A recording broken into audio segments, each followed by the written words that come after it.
Salut à tous et à toutes, c'est Knir, aujourd'hui on se retrouve pour une nouvelle vidéo et avant que la vidéo commence, je voulais m'excuser d'avoir pas pu sortir de vidéo pendant un petit moment, pendant un petit mois il me semble. C'est juste que je suis parti en Belgique donc j'avais pas vraiment le temps.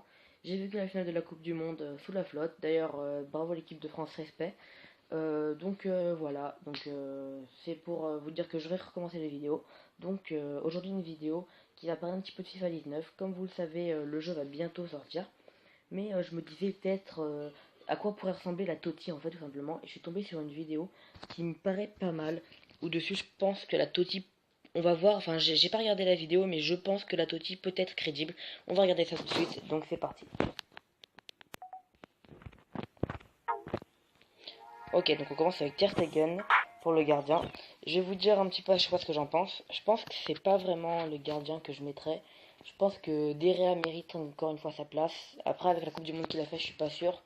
Mais j'hésite entre Courtois et Hugo Lloris, pourquoi pas dans l'équipe de la Totti, parce que Ter Stegen, je sais pas si c'est vraiment une bonne idée. C'est la Totti FIFA 19, hein, je précise parce que c'est les cartes FIFA 18, mais c'est bien FIFA 19.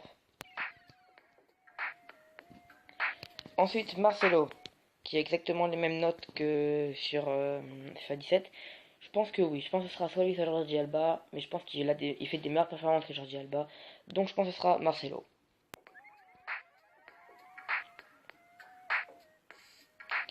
Hummels, pourquoi pas, mais je verrai plus, je sais pas. On va voir le deuxième défenseur et je vais vous dire ce que j'en pense. Donc Hummels et Ramos. Ramos, je suis d'accord.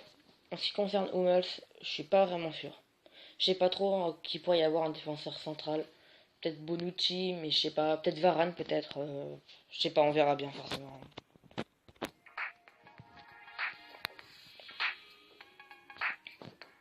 Ensuite, Kimmich. Là, c'est là où je suis vraiment pas d'accord. Pour moi, ce sera pas Daniel Alves non plus. Je verrais bien Pavard. Il a fait quand même une bonne Coupe du Monde. Et s'il signe au Bayern, je pense qu'il fera une très très bonne Coupe du Monde. Enfin, il a fait une bonne Coupe du Monde, sauf que s'il signe au Bayern, il va exploser encore plus. Je sais pas. Je mettrais bien Pavard, mais à voir.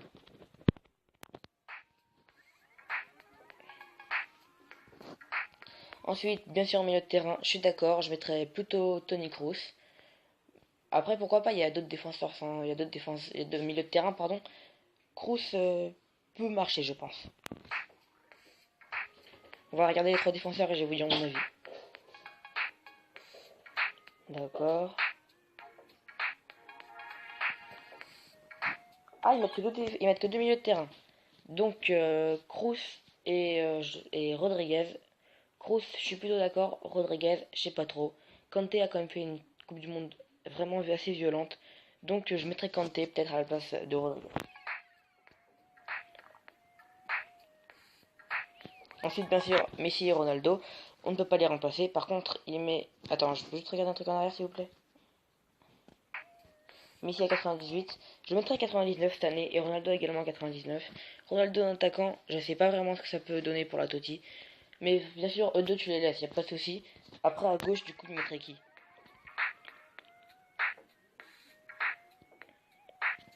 Lewandowski. Il met deux attaquants. Lewandowski. Ah oui, mais il veut faire une compo à 4 attaquants. Lewandowski, pourquoi pas? Je mettrais plus Kane, mais il a déjà été cette année, alors pourquoi pas Lewandowski? Même s'il a pas fait une énorme Coupe du Monde, je pense que Lewandowski peut être dans la Totti. Et Mohamed Salah, je suis quasiment sûr qu'il y sera. Enfin, du moins, j'espère de tout cœur qu'il y sera, parce que pour moi, il le mérite vraiment. Et il mérite d'être à 98. Vraiment, sur ce FIFA, je veux Mohamed Salah dans l'équipe de la Totti. Bon, ce qui va se passer maintenant, c'est que je vais imaginer la Totti et je vais vous la montrer comme je le pense. Ok les gars, donc j'ai fait ma petite prédiction pour la Totti. Moi, je vous dis après ce que j'en pense tout ça. Donc, Hugo Lloris 96, je pense que c'est une évidence qu'il y sera. Parce que c'est soit lui, soit Courtois, parce qu'il a fait vraiment une bonne Coupe du Monde. Et je le mets à 96 parce que je pense que c'est une bonne note pour un gardien. Cette année, on avait Deré à 97.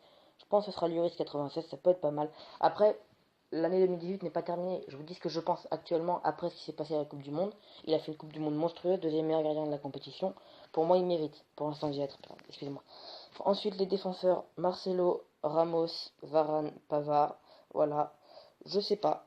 Je pense que Marcelo Ramos, c'est une évidence. Mais après, Varane-Pavard, je sais pas du tout. Pavard, c'est vraiment un coup de poker. Varane, je le mets parce qu'il a fait le doublé Ligue des Champions, Coupe du Monde. Pavard, il a fait une Coupe du Monde monstrueuse, faut quand même s'en rendre compte. Ensuite, voilà, les milieux de terrain. Kanté, De Bruyne et Modric. C'est vrai que Modric, j'en ai pas parlé, mais il a fait une Coupe du Monde monstrueuse. Meilleur joueur de la compétition d'ailleurs, il me semble. Donc je le mets totalement à 88 de général. Et Kanté, De Bruyne. Kanté, je suis sûr qu'il y sera, je lui mets 97. Et De Bruyne, je lui mets à 97 aussi. Pour moi, ce sera lui, parce qu'il a fait une meilleure Coupe du Monde que Toni Kroos. Donc je pense qu'il y sera. L'attaque, désormais, Messi 99, Ronaldo 99, Salah 97. Voilà, on sait jamais. Pourquoi pas, pourquoi il mettrait pas Messi à 99 avec bon, il n'a pas fait une Coupe du Monde extraordinaire, mais faut pas oublier que c'est Messi. Pour moi, ça reste le meilleur joueur du monde derrière Pelé et Maradona et R9. Bon, j'hésite un petit peu entre les deux, mais pour moi, vraiment, il mérite d'y être. Ronaldo, bah voilà, forcément, avec le Real de Madrid, il gagne la Ligue des Champions. Il va au huitième de finale de la Coupe du Monde, ce qui n'est pas dégueulasse. Il a marqué beaucoup de buts. Je me rappelle notamment de ce match contre l'Espagne, où il a été plutôt on va dire, dans le match. Et Salah, bien sûr, qui a fait pas une Coupe du Monde extraordinaire, vu que l'Égypte n'a pas fait une super Coupe du Monde, mais il a explosé avec Liverpool, donc j'espère vraiment qu'il y sera. Donc voilà, donc vous pouvez toujours me dire ce que vous pensez dans les commentaires. Moi, je reste en avis que ce sera ça. Donc voilà, c'est la fin de cette vidéo. J'espère qu'elle vous a plu. Si c'est le cas, vous pouvez vous abonner, vous pouvez mettre un pouce bleu. Ça me ferait super plaisir. On se retrouve pour une autre vidéo. Salut tout le monde. Je ne suis pas un écrivain, je suis plus qu'un esprit simple.